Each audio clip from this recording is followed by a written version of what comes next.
Hello everybody, welcome back to another video. Today is another episode of reviewing NHL teams. So far as today, we got the Vancouver Canucks as they lost a decent amount, but is it the amount that people think they lost, or do we think they gained everything back and had an amazing offseason? We'll get into that much later on, but before that, I'd like to just say, if you are new to the channel, make sure to slap that subscribe button and hit that like button as well. That'll be very much appreciated.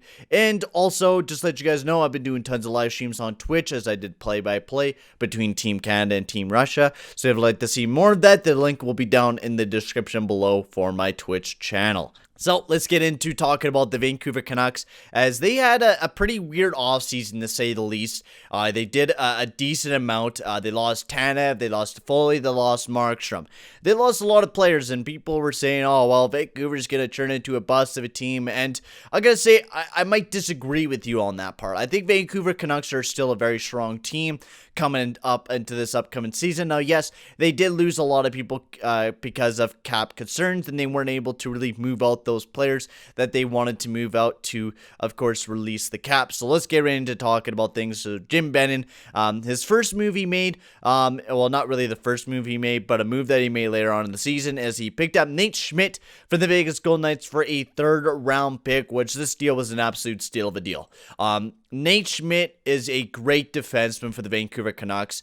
Still has 5 years left on a great contract. Yes, $6 million, but Nate Schmidt is a very good defenseman. Came into the NHL around 2014 there for the Washington Capitals, slowly developed into kind of a long-term defenseman, and he's been playing great there in Vegas. Now, yes, he hasn't really played a full season, a full 82, but he's been very close, and I think he'll definitely be able to play a very solid season for the Vancouver Canucks. He's very offensively capable. He's very defensive capable. I think he'll be a very good defender for the Vegas Golden Knights, and a good replacement for Christopher Tanev, and a guy who is, yes, young.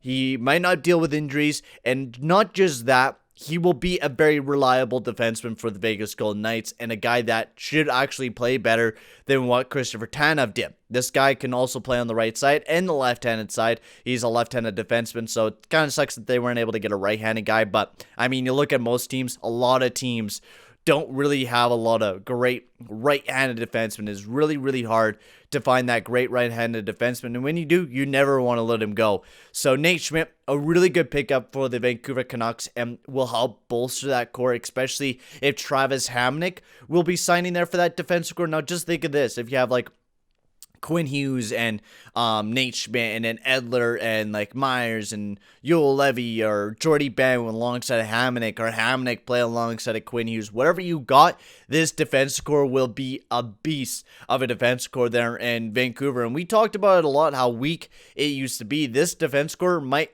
actually look like one of the strongest defensive cores going into this upcoming season, especially if Quinn Hughes is going to take another jump up when he had 53 points in 68 games. And like the year that Quinn Hughes had last year was fantastic. And for only being a 21-year-old, Quinn Hughes is only going to go up from here. So bringing in Nate Schmidt and Travis Hamonic will help the future of this Vancouver Canucks squad out a lot for this upcoming season, especially in this weak Canadian division, right?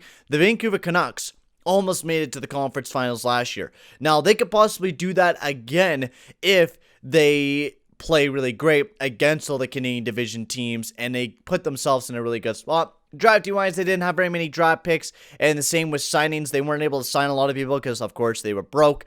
But the first major signing was Zach McEwen. They were able to get re-sign him, and same with Tyler Mott. They were able to re-sign him as well. And then they got Braden Schneider to a 2-year, $4.3 million deal, which a lot of people were like, what the hell, why sign Braden Holtby after a bad year? And I kind of explain why to you guys. Thatcher Demko has never really played a full season in the NHL. Thatcher Demko has only played about 27 games. Last year, he was 13-10 at 905. In the playoffs, he was fantastic. I gotta give you guys this. Thatcher Demko was fantastic once it got to the playoffs. He legit got in the heads of the Vegas Golden Knights and was a great goalie. Now, will he do that in the regular season? There's probably no doubt about that Thatcher Demko may do that during the regular season. But as a GM, you never know. Thatcher Demko might not produce during the regular season, and especially in a year that's so shortened and so many games, you need a good goalie tandem, and bringing in Braden Holtby will help that out. He had a bad season last year, an .898 save percentage, but he has done better before. He was great the year before with a .911, didn't do too bad in the playoffs, won a cup not that long ago. This brings in a lot of experience for the Vancouver Canucks, right? That brings in experience going forward for this team, and that's what you need, especially is experience going into this playoffs, where you're going to be playing a lot of games during the regular season, and then most likely you're going to be playing a lot of games in the playoffs. So having a tandem between Holtby and Thatcher Demko will be very, very good. They also got Jace Howardluck, which I think is a really good depth signing for the team. Adam Gaudette getting him back onto another year at $950 for especially how well he played for the Vancouver Canucks last year, 33 points. In just 59 games. Adam Gaudette is a great guy for the Vancouver Canucks. They also got Jake Virtanen, which I think he's gonna have to step up this year with a 2-year, $2.5 million deal, and that's basically all they did. Now, people are saying that they lost too much. They lost too much. They might not be able to rebound, and I don't know. Picking up Holtby and picking up Nate Schmidt, I think compares to a Markstrom and a Tanev, right? Might not be the same as losing to Markstrom, but you save the money, right? You're not signing Markstrom to a 6-year, $6 million deal when you're getting Braden Holtby for a $4.3 million deal for the next 2 years, who you might just lose at the expansion draft anyways, and you're going to keep that Demko, and you're probably going to ride with Thatcher Demko as your starting goalie for the future of this squad. It's a very smart move for the Vancouver Canucks. I do like the move, and if Braden Holtby doesn't bounce back, then, well, it's going to look like a dumpster fire move. Nate Schmidt, on the other hand, I think he's a very good defenseman, and I think moving forward for the Vancouver Canucks will help out their defense core. And if they bring in Travis Hamonic for a year this year, then that will even improve the defense core. But the big problem was, I was even talking about it with Perlo, is their offense. I don't know if Niels Hoglander is going to step in, or who else. They need to have a goal scorer step into the roster and really take charge. Now, maybe Jake Virtanen might be that guy that takes charge and gets them an extra couple goals throughout the season, and he might have to. I think Jake Virtanen has to have that year where he jumps up into that second line and really produce for the team this year.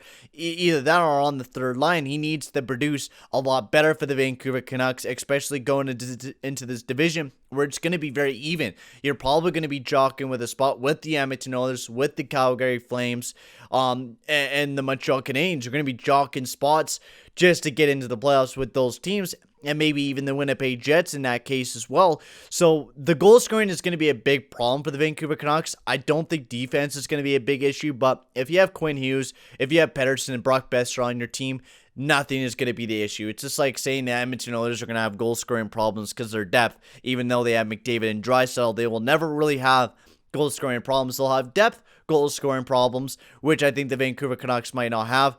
I don't think they'll struggle finding goals with Pettersson and Besser and Miller and Pearson and Horvat. I think they got a lot of goal scoring power, but they definitely lost a big guy in Tyler Toffoli. So overall, I'm going to give this offseason a B+. Yes, they lost a lot of big players, but getting Jake Virtanen to a cheap deal is not a bad move for the team, especially if he can finally find himself as a player. Nate Schmidt, great trade. Braden Holtby, not that bad of a signing. And honestly, not that great. Pretty good job for Jim Benning. Definitely not the greatest offseason in the world, but definitely not the worst. Could get a lot worse for sure. But I'm going to give it a B+. Tell me guys in the comment section below what type of grade you will give the Vancouver Canucks for their offseason. But I'm going to end the video here, guys. Thank you very much for watching. Make sure to like and subscribe, and I'll see you guys all in the next video. Adios, amigos.